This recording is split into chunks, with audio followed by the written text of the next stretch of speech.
Tornadocash developer Roman Storm pleads guilty, and is Peter Thiel the Antichrist? I don't think even he knows, as he launches a purpose-built Bitcoin sidechain for stablecoins. Let's kick it off.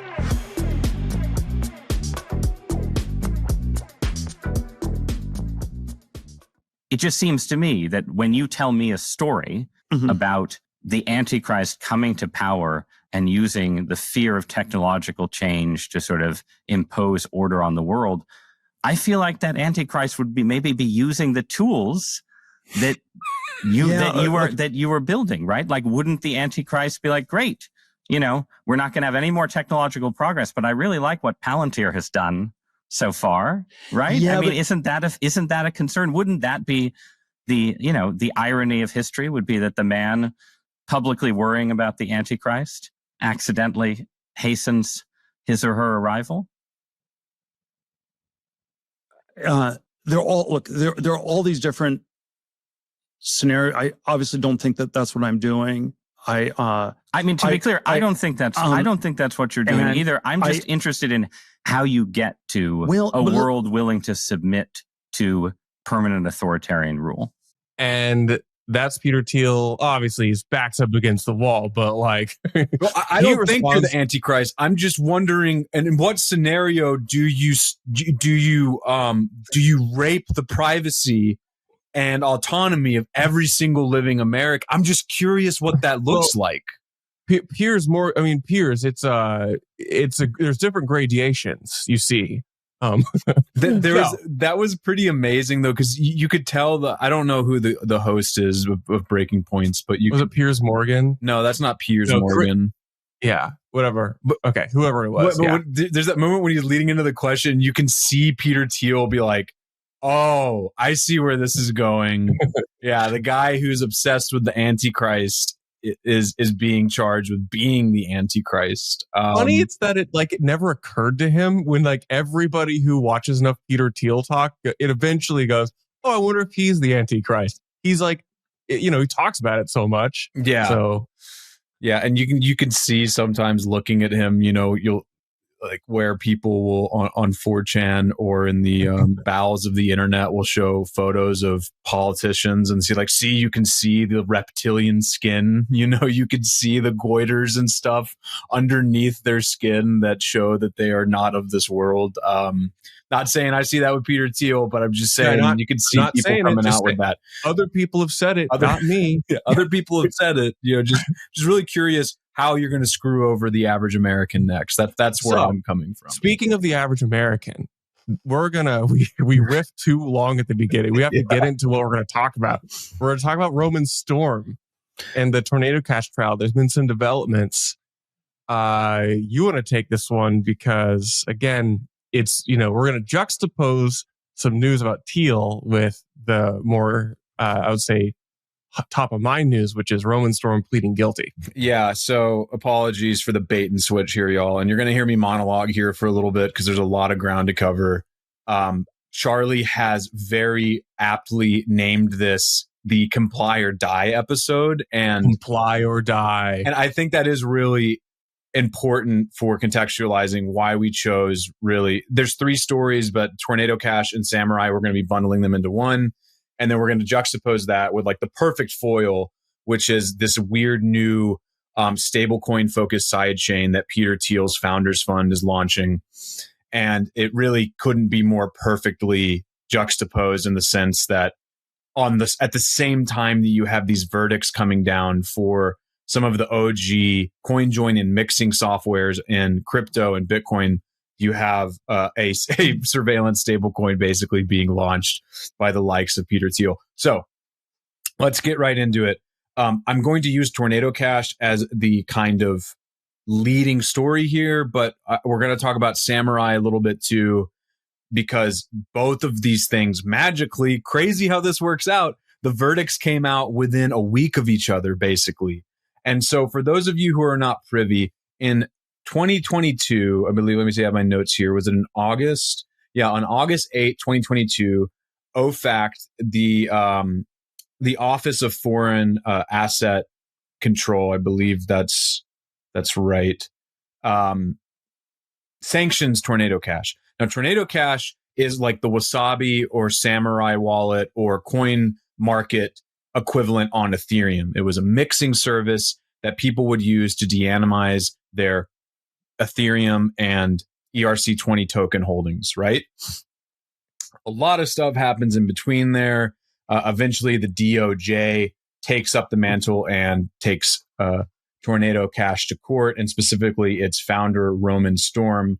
And just this week, the jury reached a partial verdict where Roman Storm was found guilty for operating an unlicensed money transmitter business.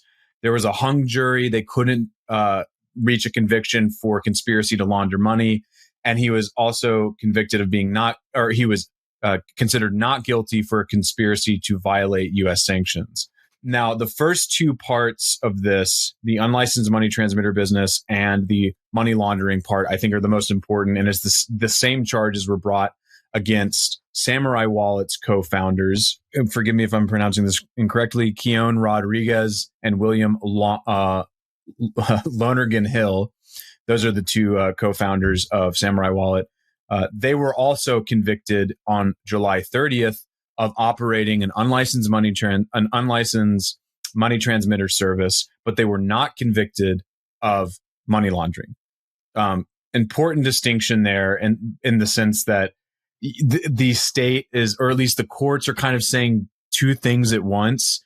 There's this argument that, well, it doesn't really matter if you never custody the funds, you can still be considered a money transmitter. But since they're not actually interacting with directly with any criminals for laundering money, then they are not considered money launderers, right? And the backdrop for this is there's kind of two things going on here with how these CoinJoin services operate, right? On the surface, they are privacy tools that do not necessarily need illegal activity to be used, right? Like, it's not predicated on illegal activity that you're using these, but they're most useful for people using the dark web, people who need to wash their coins if they got them from selling drugs or other services on the dark web, right? Or other black market activity. So the arguments against being considered a money transmitter are very simple. Both cases for Tornadocash with Roman Storm and for Samurai Wallet with Hill and Rodriguez basically said, look, we just published code and we never custody funds for the people using that code. This is the code is speech argument, and also one of the key arguments for keeping crypto developers out of the eye of the state in terms of being money transmitter businesses, saying we never custody the funds, right? That's very important, and we'll get back to that here in a second.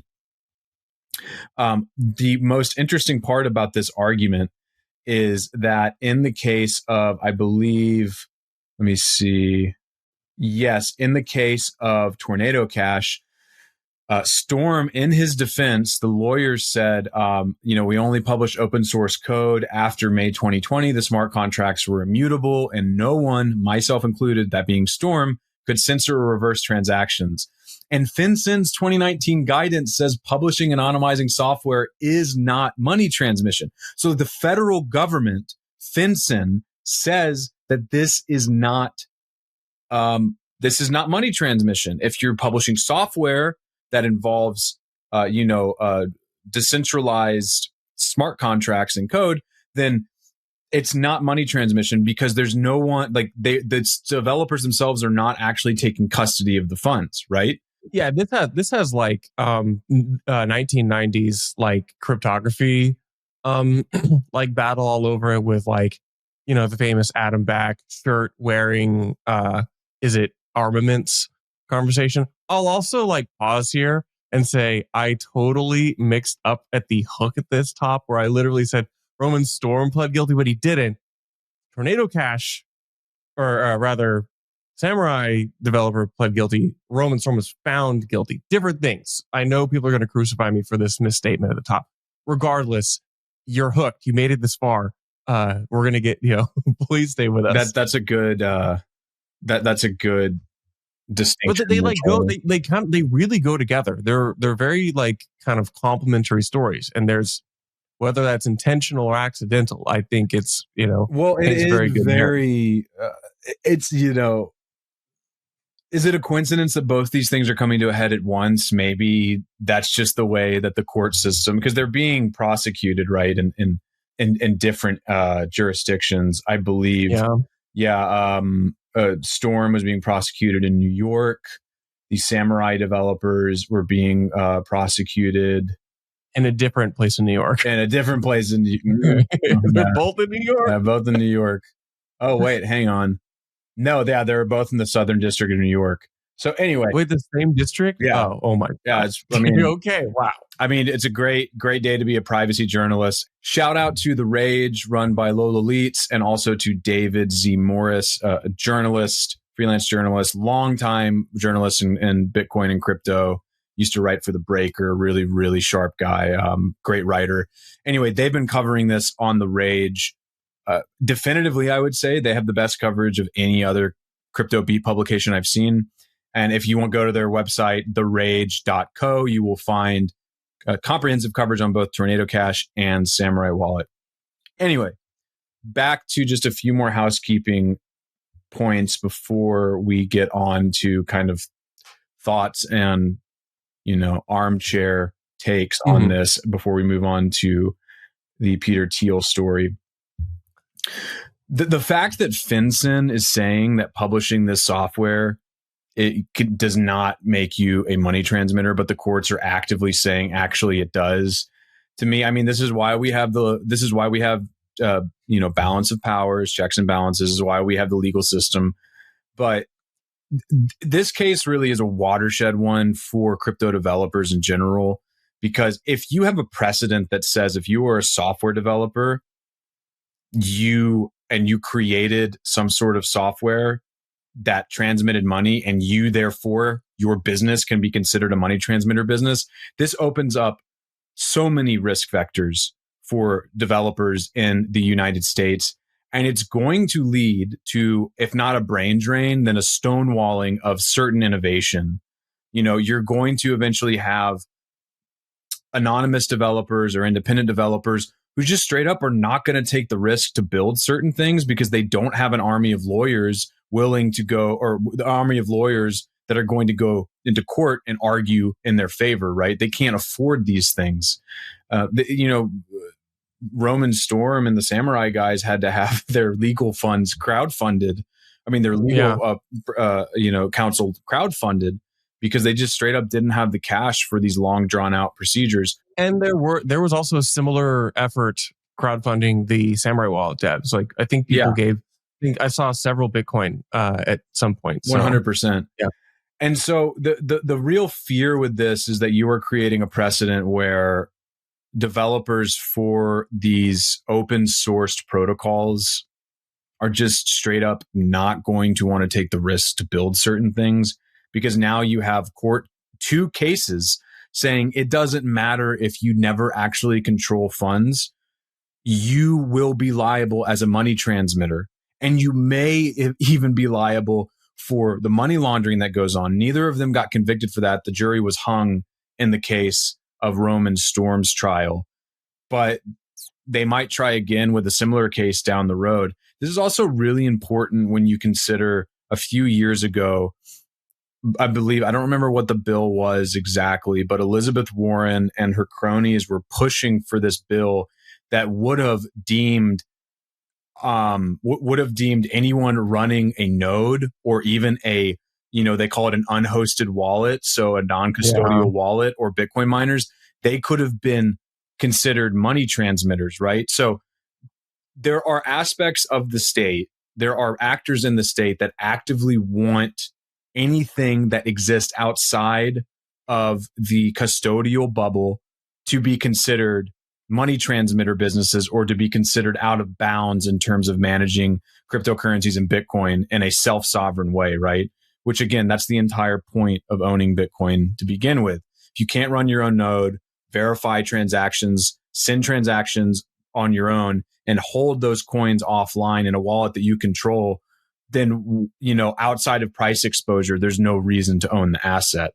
So these two cases are going to be considered, landmark cases, I think, for how the United States legal system approaches open source software developers within the cryptocurrency ecosystem. Now, the silver lining, Roman Storm did not plead guilty. They ruled that he was guilty of operating an unlicensed money transmitter business. And his legal counsel has said, we are going to appeal this. This will probably make it up to, this could go all the way to the Supreme Court. As dumb as it is, I would love a Supreme Court case, because I do think that this type of thing needs to be elevated in discourse. I think we need to argue about it in a much more public way. Roman Storm, again, I think he's a very good person to rally around, and he's been a very good spokesperson and navigated this pretty well.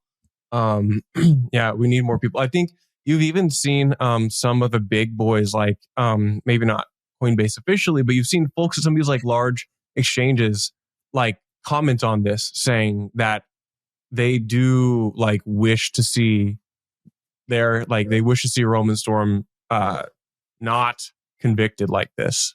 So I think you see there is like, even kind of in the more now institutional crypto level, you do see some voices for like open source development and in defense of this type of thing. So yeah, 100%. But there's no hope for that in the Samurai case, because they basically took a plea deal. Rodriguez and Hill took a plea deal. So on July 30th, both defendants changed pleas to guilty. And as a result, they were not charged with the money laundering piece. It's very hard to prove that they ever had anything to do with any of the criminal entities that would have been using Samurai Wallet to launder funds. But they did plead guilty to operating an unlicensed money transmitter. So as going forward, it looks like on November 6, 2025 will be their sentencing. That's when it'll be scheduled. They are facing a maximum of 5 years each. And apparently $6.3 million in fines have to be paid before that date, which is just absolutely crazy. Man. Yeah, that's pretty wild. And Roman Storm is facing similar time in jail, 5 years, maybe 3, depending on if the sentence is lighter. But again, Roman will appeal this. It's going to go to a higher court, and it might get appealed all the way up to the Supreme Court, depending on where it goes. So anyway, that's kind of the TLDR for this. Now, why does this matter, Charlie? Yeah, why does this matter? Really, this is just the U.S. government and the powers that be showing us how not to do things. Hey, Will here with Blockspace Media. Did you know that we have individual feeds for all our shows? If you're watching the Mining Pod, Bitcoin Season 2, or the Court Show, be sure to check out the individual feeds. You can find them on your podcast player of choice, whether that be Spotify, Apple, YouTube, etc.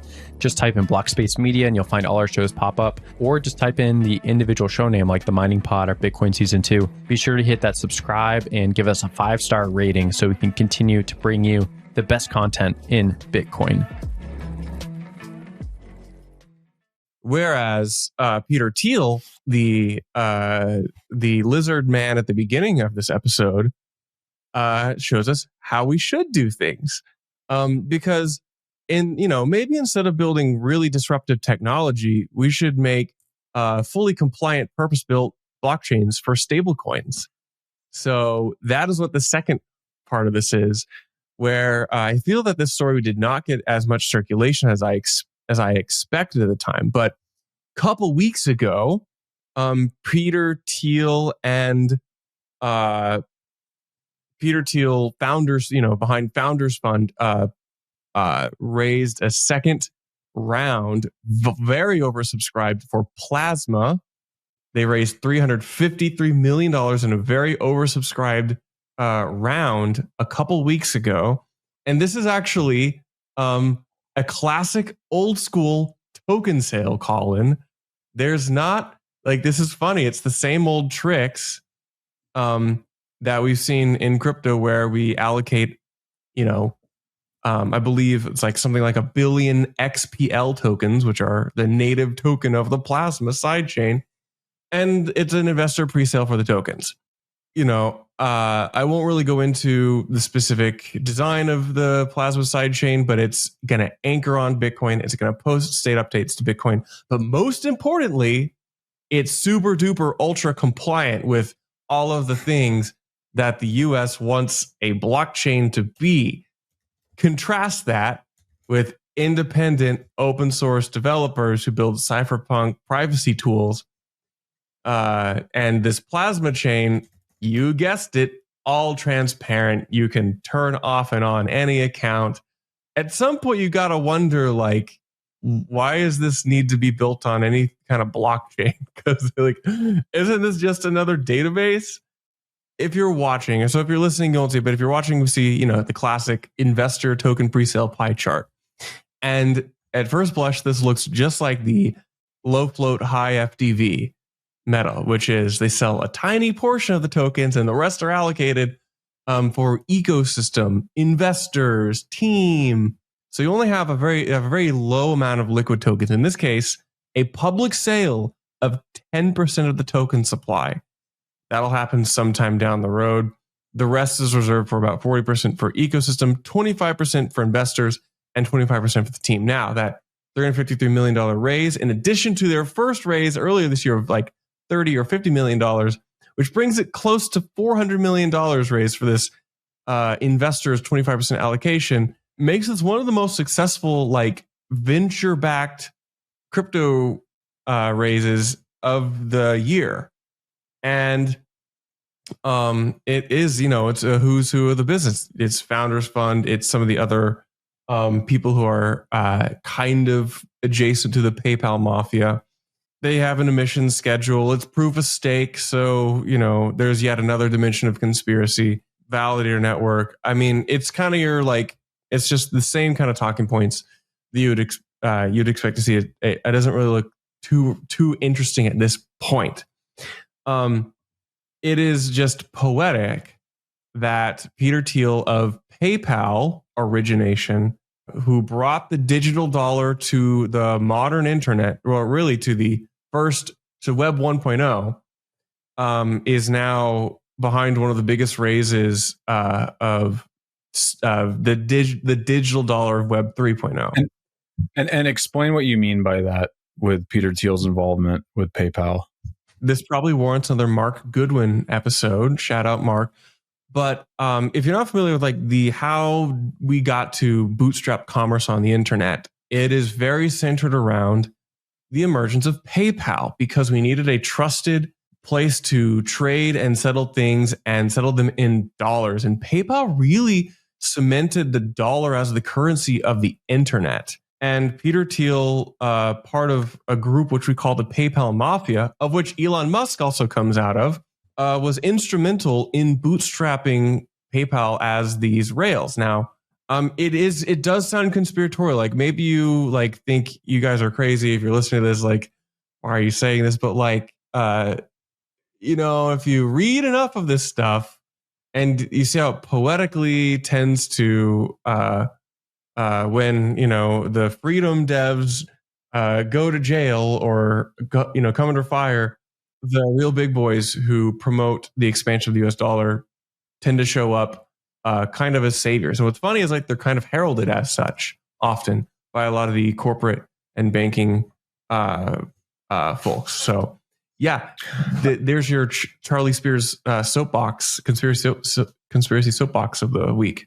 The one thing I want to say about this that I find to be the icing on the cake, not just, the fact that this is happening around the same time that privacy developers are getting slapped with fines and prison sentences for creating open source code. That itself is too rich and unfortunate, but the icing on the top of that Sunday for me is the fact that this was a token sale. So this was as far as I can tell, maybe not the first, but it is one of the first public facing or major token sales to happen after the SEC changed the rules to actually allow for token sales. Or forgive me, I don't believe the SEC changed the rules, but I believe this was a provision in one of the it was either the Genius or the Clarity Act that allows the SEC to, or allows projects to fund themselves through a token sale as long as there are certain disclosures and stuff like this. Now, obviously, it's a change of guard. I actually think that's a good thing. I think it's good that we can do token sales now, and people don't have to look over their shoulder and think they're going to get sued. I'm actually, I don't have an issue with the legislation. I think the legislation is great and foundational. So but it's just insane that after, probably 8 years of the SEC playing whack-a-mole with random ICOs and crypto companies and token issuers, that you now have one of the most powerful people in the US, or at least his fund, the Founders Fund, issuing a token sale after Joe Blow, did a stupid ICO in 2017 and ended up being made an example of, right? It's just, totally capricious enforcement and regulations with these things. And now that crypto is okay, you just get the likes of Peter Thiel doing, ICOs basically. So I just found that to be also pretty notable with this. It's just like all of the cypherpunk narratives are being absorbed by the blob state. So, yeah. So we're not making any conclusions. We'll let you, the listener, make the conclusions for yourself.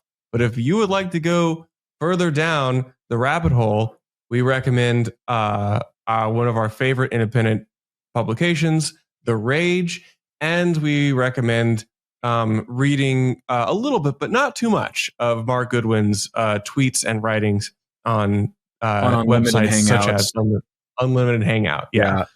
A good place to close, Charlie, would be when someone asks you, what exactly is the purpose of Peter Thiel's new stablecoin sidechain?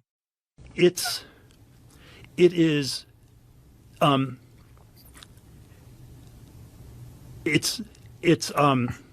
well,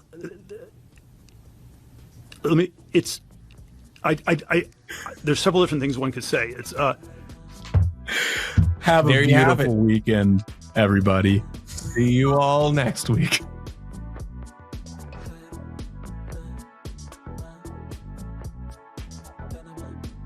The irony of history would be that the man publicly worrying about the Antichrist accidentally hastens his or her arrival.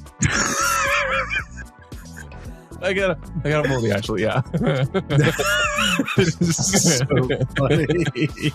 It's amazing. What a crazy thing to ask, too. Is Peter Thiel a Christian? Does he believe? He kind of claims to be. He's got kind of a Jordan Peterson type, like, ambiguity. Like, I don't know. Yeah. Kind of thing. It's impossible to accept what the Bible says is truth if we don't also look at the teleological end of manifest destiny.